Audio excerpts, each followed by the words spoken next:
سلام زخبركم خاتلتي مدبات الراديو إيرنا زي فلي مدبي مساهم تلك دلان وأرام الشيء برهان سيب مغنى شو من مجابيت أبناء دك نسيو زتذكر زعبا نس ويزرو كدجا من نور على لكن جبرينا كدنيا من نور كبعد نجزم سيالوها حجي إنك هيدو على الأدلاينت نسا محبرات نايدك نسيو مالتنا إينا كم زعبا كنا زعبوا لينا زي كمرسلو زدرخن المخنيات أبد قرب معلتات بداية إيرترا تودبي حدا نايدك نسيو زملكات ركب خايج نيرو قال خاب تخبراتو أبي تبت تزرقي حلو أبو مسك كاب زقربو زعبات حدا قوينو ويزي روكيت جاز قربا مالتي السو بسفح زبالة بحط سن ملكة انت غربنا يو أدلاي كوينو سلسة كم كلا كفال تتحسبه تسجم يقولون لي إذا أمن أبو كم 100 نيرو أبغى بسفح زبالة ملكة يقرب له حجي ويدرس كده جان أدلاي نت أم حمرات دكنسيو زملكة زعبا كقرب لنا إن مجمع سفعات كن كوينو لازم تخن راديو إيران على مثلا كن مزي أرسل مجمعنا ده حربايتها كن كتقلت عليه حكاية نجبونير سلام زخبرካ ሽሻይ ብጣዕሚ መስግነካ ንዓኻን ኩሎም መሳርሕትኻ ናብ ሬድዮ ኤረና እቲ ትገብርዎ ዘለኹም ስራሕ ብጣዕሚ ኣነ ካብቶም ኣድነቕቲ እየ እንድ ቀፅልዎ ክብለኩም ደሊ ኣነ ስመይ ኸዲጃ ዓሊ መሓመድ ኑር ይበሃል ኣብ ዓዲ እንግሊዝ ይቕመጥ እቲ ዝነጥፈሉ ኤርያ ከም ሞያ ኣብ ሓለዋ ጥዕና يسرح مس مالت طلعت كاب 5 عامات من تحت زخونو أب مكلخال ناي عنا ناي معدات عنا لازم نفت مالتي حلوات عنا كابو كأ أب ناي مثل human رايت مالتي وسبعة مسألات أب بفلاي أبدأ أنستيو ذاته فوري أو يسرح ከምኡ ኣብ 2013 መርበብ ኤርትራውያን ደቂ ኣንስትዮ ዝበሃል ማሕበር መስሪትና ሓንቲ ካብተን መስረቲ ኮይና በቲ ዓቕምና ነቲ ማሕበረሰብና ብዛዕባ ጉዳይ ደቂ ኣንስትዮ ዝምልከት መሰላት ዝምልከት ንእሽተይ ስራሓት ንገብር ፀኒሕና ኣለና ንፈልካ ደሊ ኣይ ቲንክ እዚኣ ክልቲኣ ምስለን ንሌላ ጽبق ومستي زلنا مدبنا مدب مست زبلنا نوعات زيتا بيلي زأمن أبزي بنمج مرتا كم ساعة متوز جلسكو أبتي بداية إترا تخيل نايزوم ركبنا بيوتيوب متزرقي حزولون بروجرام أبو كابتي زبز حتى جلسة بزحد كنسيون كابز بالكناهم زي شو مثلا قابل سي جم زوج بروليو تهيتك هيد سني حو جم زوج بروليو على مخاوي لكن كنت جلسة سمعني رن احتاج يختار مانيخن حجي بوجن إرتراويان جن ناب جم زبز سرح كذا سريح دي يتحطه على مخاوي ممدنياتن حربايتان كالك خون خيل بوجن يتراويان جن ناب جم زبز سرح كذا سريح دي تريد سريحون تاني تاخذ راح زقبوه نبتا أدلاين نت محبرات كم متاونا زي آخر مبرهي دليل لا الله خالص መቸም እዚ ዘልዓልካዮ ሕቶ ሰፊሕ ዝኾነ ሕቶ እዩ ንኣብነት ኤርትራውያን ክትብል ከለካ ኤርትራውያን ኣበይ ዘለና ኤርትራውያን ኣብ ዓዲ ድዩ ወይስ ኣብ ወፃኢ ንርከብ ኤርትራውያን ሓደ እንድሕር ዓበሻ ወስእ ልኽህልወና እዚ ዛዕባ ንክልቲአን ኣብ ደገን ኣብ ውሽጥን ዘለዋ ዝምልከት ኣዝዩ ዓሚቑን ሰፊሕን ዛዕባ እዩ ሕጂ ገለል ግዜያት ኣሎ ኣብ ደገ ጥራሕ ጌርና ክንሪኦ ምክንያቱ ኣድላይነት ነፃ ማሕበራት ንብላ ዘለና ኣብ ውሽጢ ኤርትራ ብዝኾነ መለክዕ ስለዘይፍቀድ ወይ ስለዘይከኣል ኣብ ደገ ኣተኩረላ ኢና እታ ሓንቲ ቀዳሚት ሕቶ ዘቕርባ ዘለኹ ግን ኣብ ውሽጥን ኣብ ደገን ኢና ክነተኩር ምክንያቱ ኣብ ውሽጢ ኤርትራ እውን ስለዝሰምዖ ዝመደባትና እወን እንታይ ማለት እያ ኣነ ሕጂ እቲኣ ክቶኻ ናብ ደገ ዘለና እንድሕር ኮይኑ ከምቲ ዝግባእ እቲ ስራሕ كعمم يكأل يلن مهنياتو كمتي ناتنا نتقى مخان أب عدي ديمقراسي أب عدي فتحي أب عدي تزامدي معرنة ذلو هاجر نكلنا أتي ناي دك أنستيو مثلا أوشت حبرة ከምቲ ዝግባእ ዝተኣሽሙ ዝኸውን ዘሎ ንላበሶ ዘለና ኮይኑሲ ኣይስምዓንን ኣነ ብወገነ ኣፀጋሚ እዩ ድማ ንበቲ ሓደ ወገን ንሕና ሕጂ ማሕበር ክትገብር ከለካ ንምንታይ እቲ ኣገዳስነት ናይ ማሕበር ናብኡ እንድሕር ደኣ ክንመፅእ ኮይንና ክትዕቅኖ ትኽእል እቲ ስራሓት ማለት እዩ እንድሕር ደኣ እቲ ማሕበር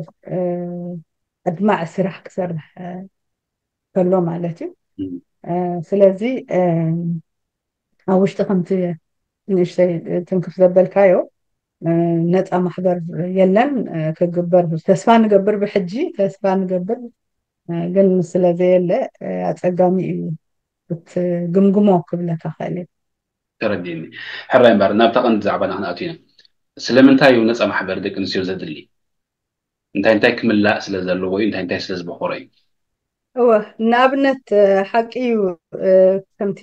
ዝበልካዮ እዚ ዛዕባ እዚ ኣድላይነት ነፃ ማሕበር ደቂ ኣንስትዮ ከምኡ እውን ናይ ማሕበራት ምትእስሳር ወይ ሓደ ፅላል ኣዝዩ ኣገዳስን ዕዙዝነትን ኣለዎ ነዚ ከዓ ዕዙዝነት ዝገብሮ እቲ ከም ልሙድ ዝበሃል ደቂ ኣንስትዮ ፍርቂ ኣካል ሕብረተሰብ ጥራሕ ዘይኮነሲ ኣብ ማሕበራዊ ኣግዕዞ ዘለዎን ግደ ኣብ ሃገር ምህናፅ ዘለዎን ግደ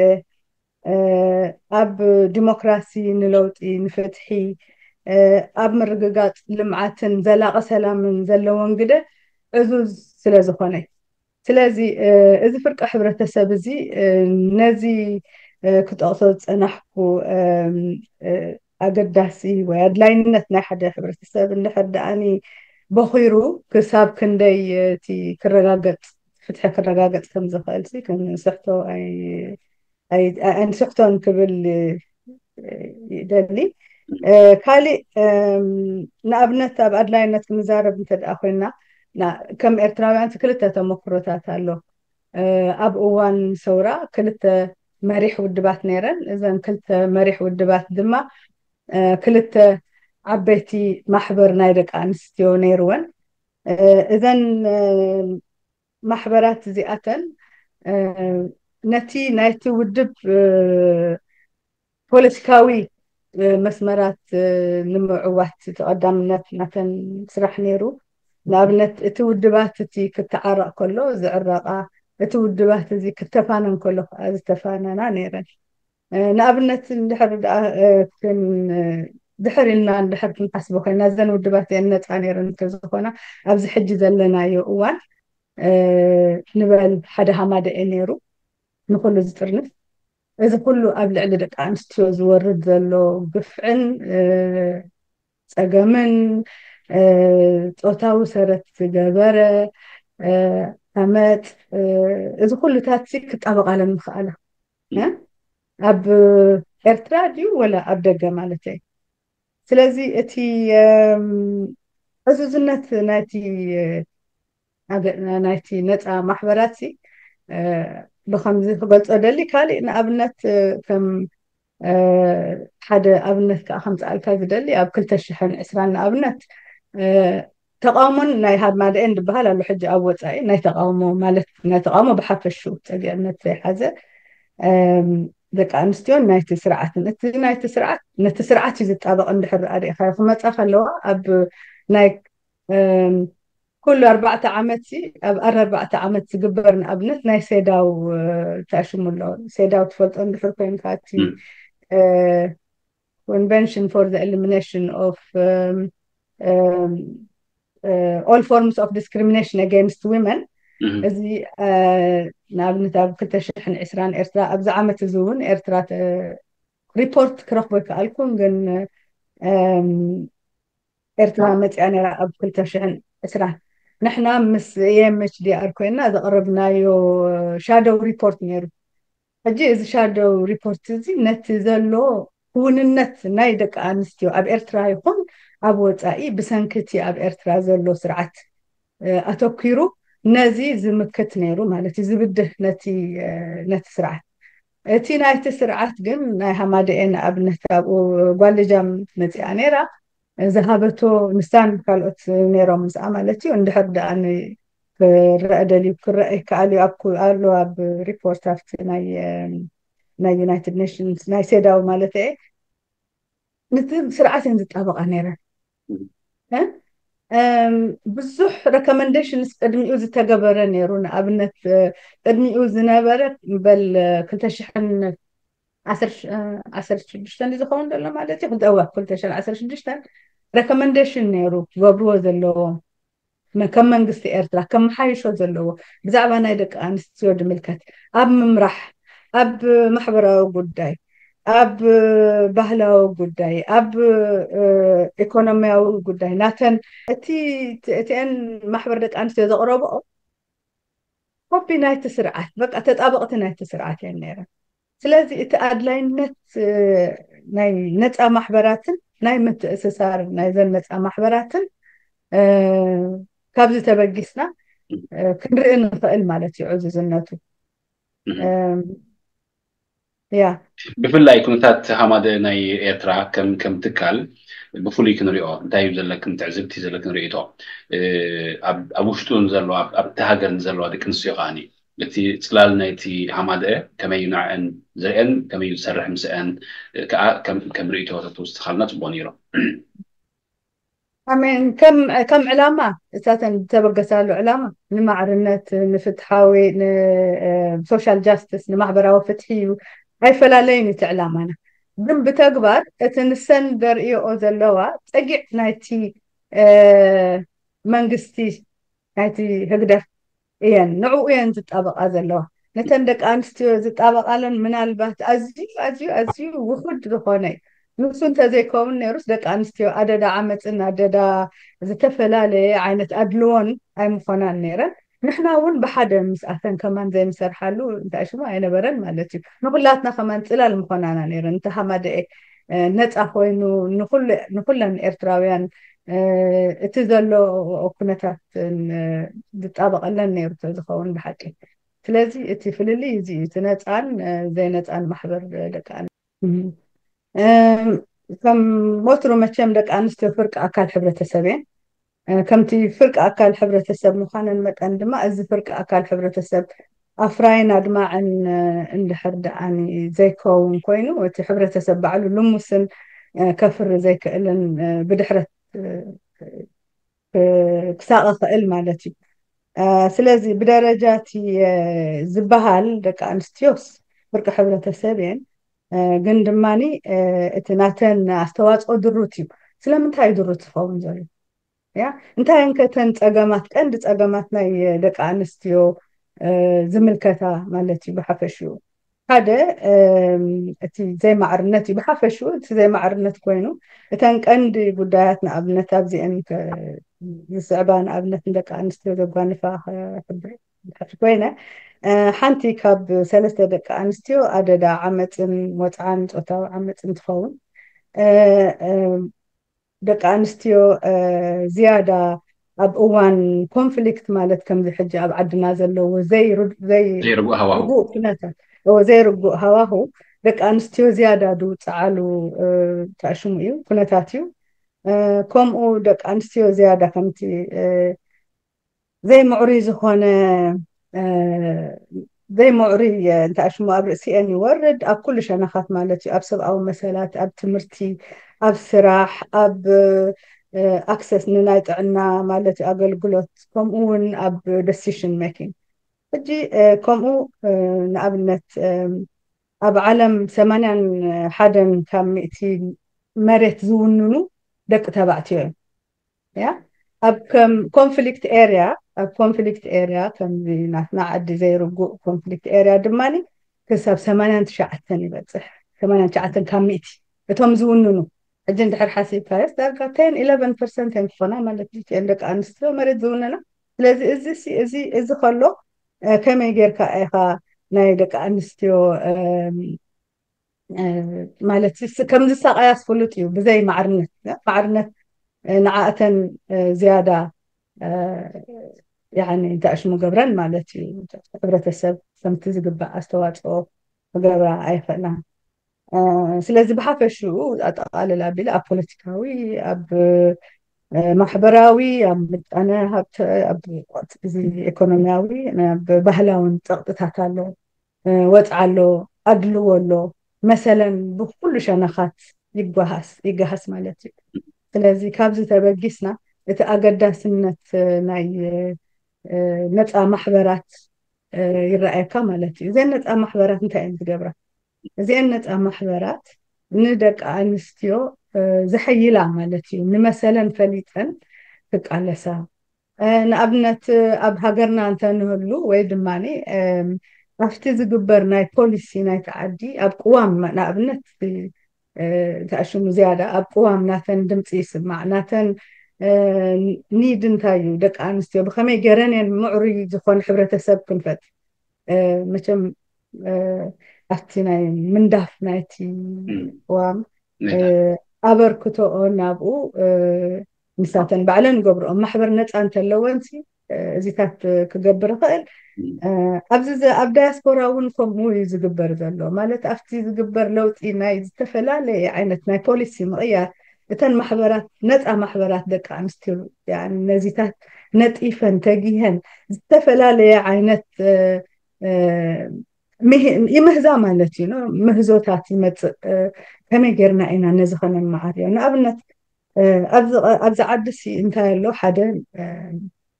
ክሌር ስሎው ዝበሃል ኣሎ እንታይ እዚ ክሌር ስሎው ሓደ እንድሕር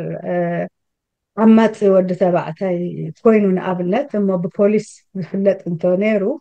እሞ ገለ ሬድ ፍላግ እንድሕር ሪኣቲ ጓል ኣንስተይቲ ማለት እዩ እታ ካሊእ ጓል ኣንስተይቲ ማለት እዩ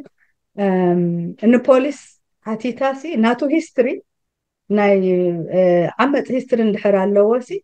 ክትረክብ ማለት እዩ ተረዲኻኒ እዚ ካብ ምንታይ ይመፅኡ ካብ ሓንቲ ክሌር ውድስ ትበሃል ዝተቐተለት ነይራ ሕጂ ፖሊስ ብዙሕ ብዛዕባኡ እንተኣሽሙ ነይሩ ብዙሕ ሬኮርድስ ነይሩ ብዛዕባ ናቱ ወንጀላት ፖሊስ ሸር ኣይገበርዎን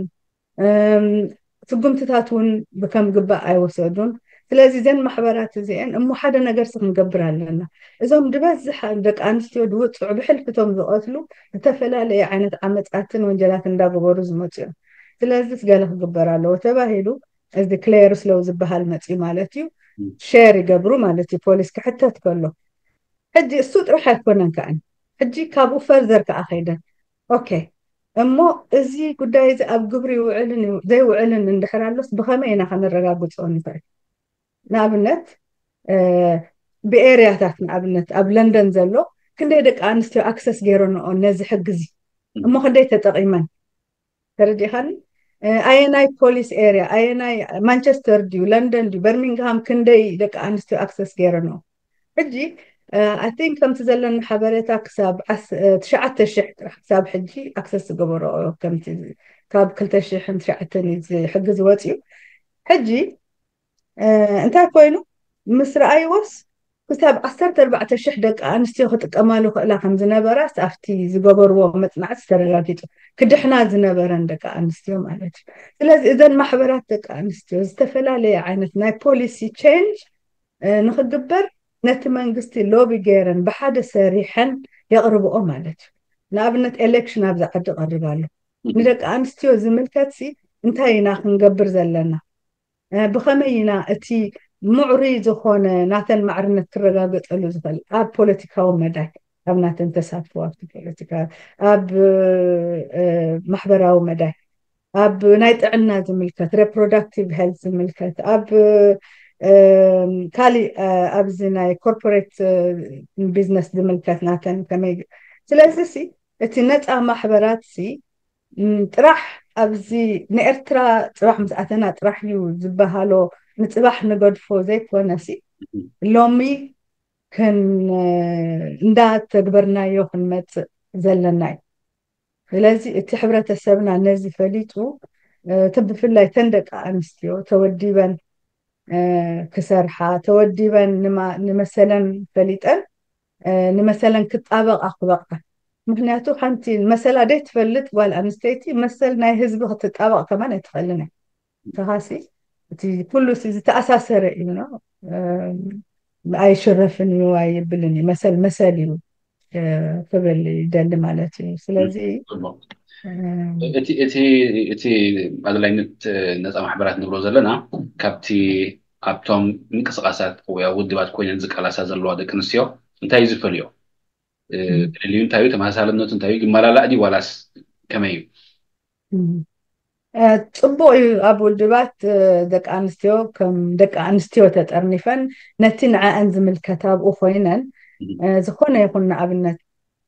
ማለት ዝተፈላለየ ዓይነት ኣድልዎ ክርከብ ከኣል እዩ ኣብኡ ነዚታት ይከላኸላሉ ማለት እዩ ነው ንሓንቲ ጓል ኣንስተይቲ ኣብ ዝተፈላለየ ምርጫ ድዩ ንኣብነት ኣብ ዝተፈላለየ ዓይነት ፆታ ሰረት ዝገበረ ዓመፃት ድዩ ኣብኡ ኮይነን እውን ሓደ ናይ ኣዌርነስ ሬይዝ ማለት ናይ ጎስጓስ ክገብራ ክእላ ናይቲ ንቕሓት ናይቲ ኣባል ናይቲ ውድብ ክገብራ ክእላ ካሊእ ካብኡ ሓሊፈን ድማ ነንሕድሕደን ሳፖርት ይገበራ ምኸውን ክእል ግን ውዒሉ ሓዲሩ እቲ ካሊእ ጉዳያት ክመፅእ ከሎ ንኣብነት ሕጂ ሓንቲ እቲ ኩሉ እቲ ናተን ዝገብርኦ ውሳነታት ኣብቲ ናተን ውድብ ፀጊዕ ዝኾነ ማለት እዩ ተረዲእኻኒ ሕጂ እተን ነፃ ማሕበራት ግን ንኩሉ ሎቢ ዝገብራ ንኩሉ እቲ ሕብረተሰብ ንክቕየር እቲ ፖሊሲ ንኩሉ ሕጂ እሳተን እውን ኣባላት ናይዚአን እንታይ ሽሙ ክኾና ክእላ እየን ኣባላት ናይዚአን ነፃ ማሕበራት ኮይነን ቃለሳ ክእላ እየን ኣለዋ ድማ እየን ኣብዚ ሕጂ ንኣብነት ንሕና ከም ኔትወርክ ወይ ከም መርበብ ደቂ ኣንስትዮ ኤርትራውያን ኣባላት ናይ ኢንተርናሽናል እዚ ኢንተርናሽናል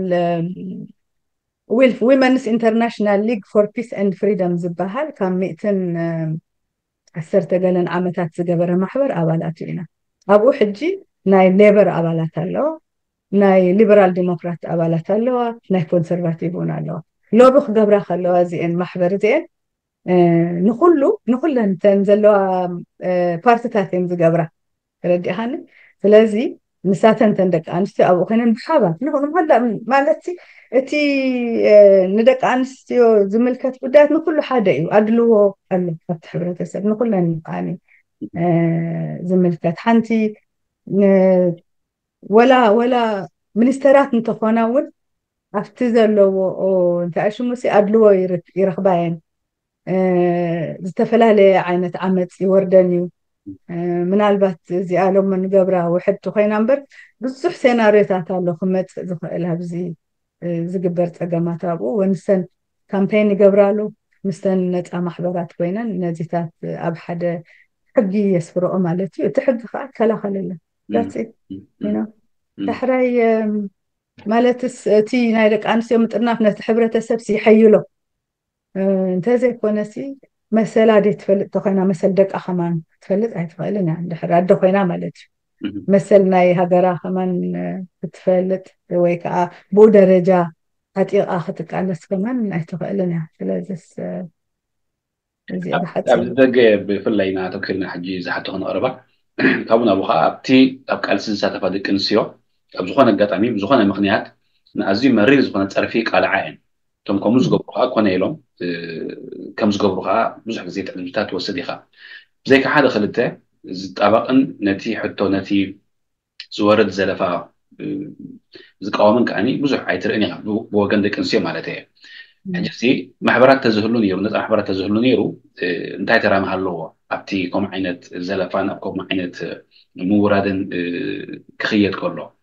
ነዝታሲ መፈኸሶ ዶ ኣብሳሲ ስርሑ መዓመመዶ ኢልካ ተኣምና እወ እዚ እቲ ዓብይ ስራሕ ክስራሕ ዘለዎ መጀመርያ ነገር እቶም ከምኡ ዝገብሩ ሰባት ናይ ማለትስ ዘይንቕሓቶም እዩ ዘረዳእካ እቲ ንቕሓት የለን ኣብቲ ከምኡ ዝገብሩ ደቂ ተባዕትዮ ካልኣይ እተን ደቂ ኣንስትዮ ከዓኒ ብሓባር ሓደ ድምፂ ነፃ ዝኾነ ማሕበር ክህሉ ከሎ ከዓኒ ነዚታት ብድሆ ኣገዳስነት ኣለዎ ስለዚ እቲ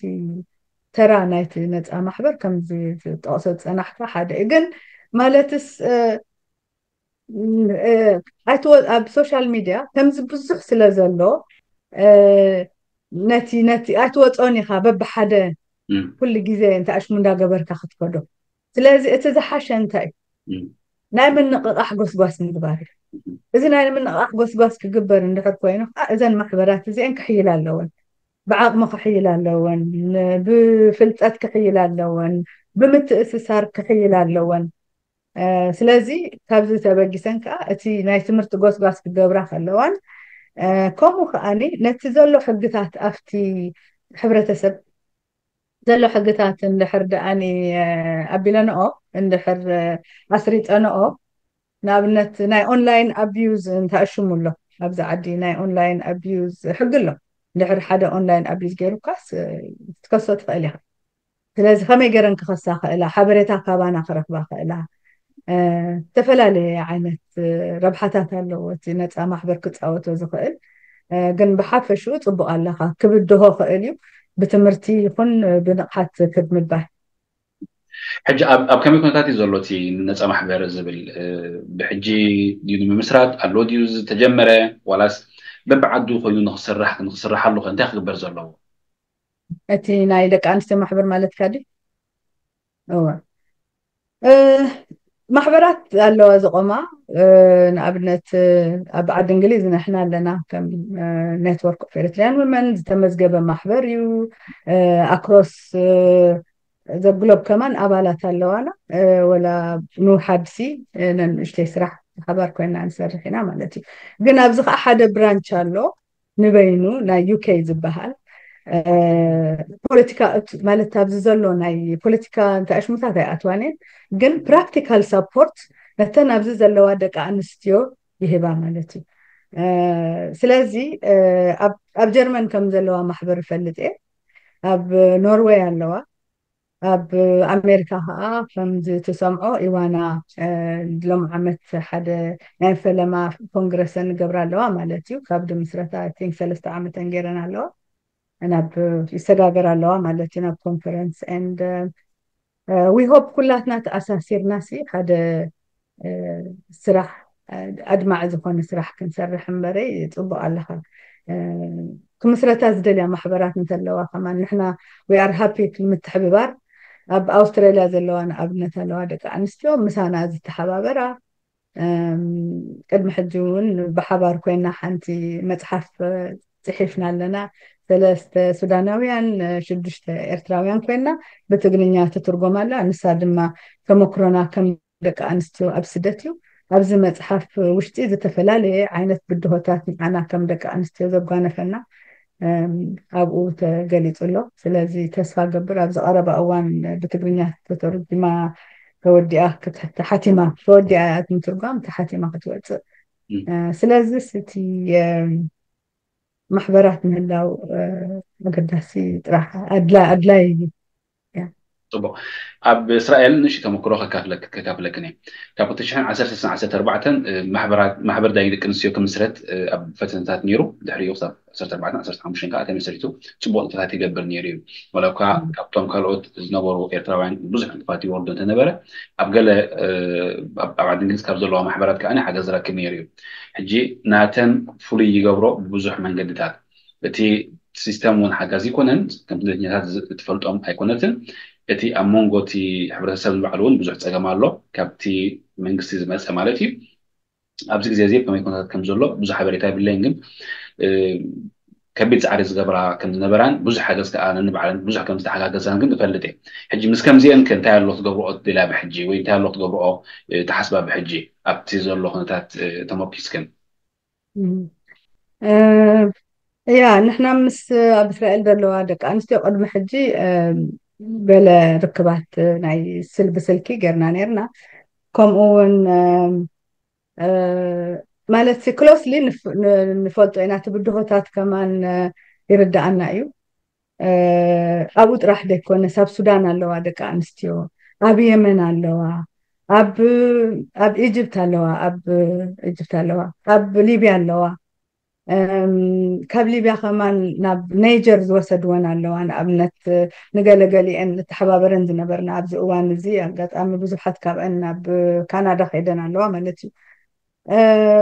እቲ ከምዚ ዓይነት ፀገማት ኣብ ኩሉ እንዲ ዘሎ ነዚ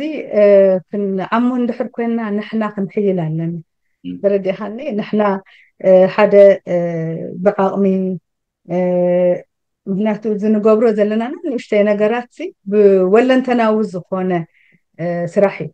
تحت ብሕልፊ مغنيات ነዚ ግሎባል تبزحي أبو كل هجرات على الورد عني يمكن أبوز أقول مغنيات كم محبر ستر نفس لزخونان كم محبر ستر نفن كأنت بتعد الزلوع نايكرا حبري تاسل زلو نايكرا داتا تاسل زلوين ترح كاب دغ فاينانس بمخري بعام سب نحت حجزن نحن ابو زلو هذيك كنسيو حجزن كم زخلا بتمكر سلاز تعزوك ابكم عين تاوا من زلو هذيك كنسيوسي تمتس ساركن السخن كميو من بالي تحتم زيامبر تبزح هذيك كنسيون ابصقم زلو هذيك كنسيون من بالي كونكون تعالى نبلو زلنا ون دحد اني ادلي بهبناني نزن كلن ولو انا بيترا زلوا بنقحات بز نبلو زلنا ناي حبريتا ميكانيزم غيرنا ون يمنكحن أقول أن عباين كمخانو السعودية كون جين تتعرني فن زلوا هذيك كنسيوس أقول زلوا أبر بتخجبر أصل لا بقوم أنجلير يعني تحته طبق ኣለኻ ክግበር ዘለዎ እዩ ምሕጅውን ክግበር ነይርዎ ግን ከምቲ ዝብለካ እቲ ዓቕምና ውሱን እዩ ረዲእኻኒ እቲ ውሱን ምዃኑ ዓቕምና ከምኡ ድማ ንሕና እውን እቲ ዝኸይድ ዘሎ ሃዋህው ናይቲ ፖለቲካዊ ፍልልያት ናቱ ጉዳያት ኢና ያ ኣነ ንዓይ ንኣብነት ከም እንድሕር ንሓደ ፖለቲካዊ ውድብ እንድሕር ኣደይ ደግፍካስ ኣለዎ ገለገለ እንተኣሽሙታት ንሕና ደጓንፈና ብድሆታት ኣሉ ስለዚ ሲ ኣገድ يعني كسب حجي نحن زجبرنا ينتولو أتي نقابلت بتشيناتي سيستر عززت لاتلو نتي مساتن نايجو فاند ميزولو شير نجبرا بناتنا ويب سايت نعاتن ونتبابعن قال أبالات كاباتن مالتي ده تحبابرنا ينالوا كابو حليفو قل أي كدن تمتزي لك هذا اللي قلت عاقمنا وسوني ግን እቲ ምሕያል ናይ ዓቕምና ኣገዳስነት ኣለዎ ኣነ ንሕና ከም መርበብ ጥራሕ ዘይኮነሲ እተን ዘለዋ ማሕበራት ንክሕይላት እቲ ሕብረተሰብ ኣብዚ ዳያስፖራ ዘሎ ክተሓባበረን ኣለዎ እተን ውድባት ባዕለን ከማን ከተባብዕ ኣለዎ ንኣባላቱ ኣብ ማሕበራት ተጠርኒፈን ንከምዚ ዝኣመሰለ ስራሕት ክሰርሓ ካልእ ምናልባት ኣብዚ እዋን ናይ ኣክል ዝተገበረ ጎስጓስ ነይሩ ኣብኡ ተሳቲፍና ነርና ክብለካ ክእል ነቲ ዝኸይድ ዝነበረ ሓገዛት ናብ ኢትዮጵያ ይኹን ወላ ናብ ዝተፈላለየ ቦታታት ኣብ ምጉስጓስን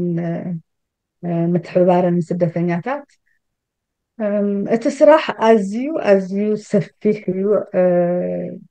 ብጣዕሚ እንተኣሽሙ እዩ ብሃገር ደረጃ ክትገጥሞ ዘለካ እዩ ኣይኮነን ዶ ብንእሽተይ ማሕበር እንዳሓዘና ኢና ንሕና ክንሪአን ከለና ተን ደቀና ዝኾና أنا أشتي دقنا زخنا ساقيا خنرأ خلنا بسمعنا تأشمس وسن يبلون كلك خالي كالي كابو حالفون أبنت أب سودان زنبرا قلا سأجمعت تبانفن كاب سودان كترفنا أنا ريفرال اللي متعنا كاب أفريقيا أنا أبنت ريفرال اللي متعنا فلذي تناتقرو صراحة أب وقت زخنا تطلب زبالة بتعقمنا مسرت قلن بحفشو تصبق على خامة السار كله له عند بس قبر بحجي تأساسيرنا جلس راحت كن قبر فتنا تعطوني نيوري لك فعلي صبو تنزلوا كتقصالي سنحك المحبرات تنفتاتن تي زلون معبالي زلون بدهو كابتي سبز دالي أو حدث كونه ولا حتى حفشاوي نتزلون علامات نمكفال نحن هذا الواتينا ساب حجي ون كجبرز نوران نفسنا مقصولز جبعنا المخانو كجلت فوتو بحجي اتي نايت المحبرات بمدرجة مرحتن نحردلون نتعلو خينو نحنا قبل خن سعد الواتينا نتي زقبر زلوا نتفادى كنك على حمالتي حجي علم لخاوي أدلاينتو أبي تراينا زرب زلنا كم زي تقطع عليه لهم كينو جن انتهى كجبر له بعلم له درجات تحيزو حدث لالك هلو دي ولاس بعدو بزوبا درجة بأوروبا درجة بأمريكا كندا درجة بأستراليا نيوزيلندا درجة بأفريقيا درجة كجبر زكال دو يمسلك تنتين دحت جيرو يخ كساخ عزقا እዚኦም እንግሊዝ እንታይ እዮም ዝብሉ እንታይ እዮም ዝብሉ ቲንክ ሎካሊ ግሎባሊ ድዮም ዝብሉ ኩሉ ኣገዳስነት ኣለዎ ሎካሊ ከምቲ ክብለካ ዝፀናሕኩ ሓደ ኣብነት እዚ ኔትወርክ ኦፍ ኤሪትሪያን ዊመን ዩኬ ሎካሊ ዝሰርሖ ስራሕ በቲ ዘለዎ ዓቕሚ ብጣዕሚ ዓብዪ ክብለካ ክእለ ሕጂ እውን ምስ ዘሎ ኮሚኒቲ ኣብዚ ዓዲ ብምትሕብባር ዝተፈላለየ ዓይነት ኣገልግሎታት ይህብ ሎካሊ ግሎባሊ ከዓ ንሕና ክንተኣሳሰር ከለና እቲ ናትና ዓቕምታት ከነወሃህድ ከለና እቲ ዘለና ንእሽተይ ዓቕሚ ክወሃሃድ ከሎ ብሓባር ኮይና ንገብሮ ጎስጓስ ዝያዳ ኣድማዒ እዩ ዝገብሮ ስለዚ ከም ናይ ሓባር ስራሕ ዝኣመሰልዎ የለን ኦፍኮርስ በዛ ኣጋጣሚ ክገልፀልካ ዝኽእል ንኣብነት ምናልባት ኣብ ዌብሳይት ከድካ ክትሪኦ ኤንድ ቫዮለንስ ኣጋንስት ዊመን ኤንድ ገርልስ ዝበሃል ናሽናል ማሕበር ኣሎ ኣብዚ ዓዲ ኤንድ ቫዮለንስ ኣጋንስት ዊመን which is ኢቫው ይበሃል ብሓፂሩ ነው እጂ እዚ ማሕበር እዚ 150 ዝኾና ናይ ደቂ ኣንስትዮ ማሕበራት ካብ ሙሉእ ዓዲ እንግሊዝ ኣለዎ ንሕና ኣባላት ናይዚ ማሕበር እዚ ኢና ረዲኻን ሕጂ እቲ ዝኾነ ይኹን ንሳተን ዓቕምታት ኣለዎን ንስኣተን ጠበቓታት ኣለዋ ነቲ ፖሊሲ ንኽቕየር ንሰርሓሉ በዚኣተን ሪሰርች ተገይሩ እሞ ከመይ ይሓይሽ ናብቲ ኩሉ ማሕበር ገይሩ ኩሉ ማሕበር ምስ ኣፅበቆ ድማ ናብቲ መንግስቲ ይመሓላለፍ ማለት እዩ ስለዚ ኣይኮነን ዶ ከም እንታይ ሽሙሲ ከም ኣብዛ ዓዲ ዘለና ደቂ ወፃኢ ከለና ከማለ እቲ ንፃወቶ ግደ ከምዚታት ክኸውን ይኽእል ስለዚ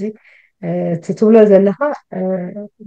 ኣድላይ ንሕና ከም ኤርትራውያን ብሓደ ክንሰርሕ እቲ ዓቕምታትና ተኣኪቡ ኣድማዒ ስለ ዝኸውን صفو كم سياق ما لما توز جلس كوا حتى يناود أكون يعني كم تقدم وز جلس كوا إذا مدب زي كم تي بتي دهية ترى زدالو مدب كم ما تلتقن حسبه يقبلنا يتكرر كانوا عام يقبلوا مقبلنا يوم نياتو سم زدالو وإحنا خات حنت رسينا عنجلنا دوسل زلنا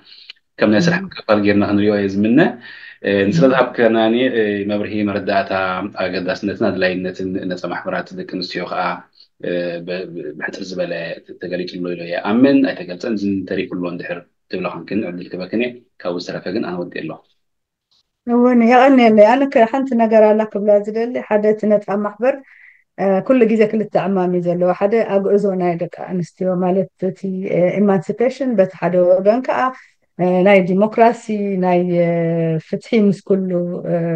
زيجاتك على صلي أبزخنا بوتا رحب إرترا كونن سلازي أبز زلنا يا كمان أبز أتوكرنا سي كم إرتراويان نززلو حقتات نززلو أبز عدي محبرات يكون ولا من قصاصات على لي ناس نزي محبر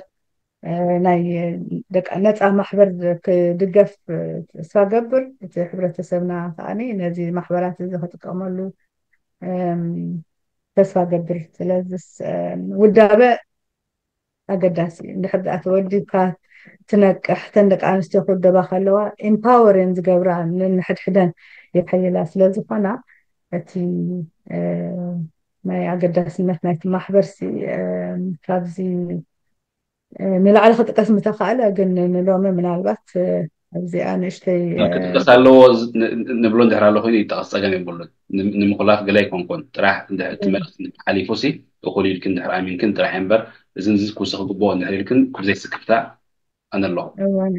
هو متى كمتي المحجون تتأثر سمع كان ده كوينكا أتي في اللي ناي نت أم محبر مالتس ذات doesn't mean a politica عيك ألسن مالته خلنا politica سفيحي بنت أجي عندنا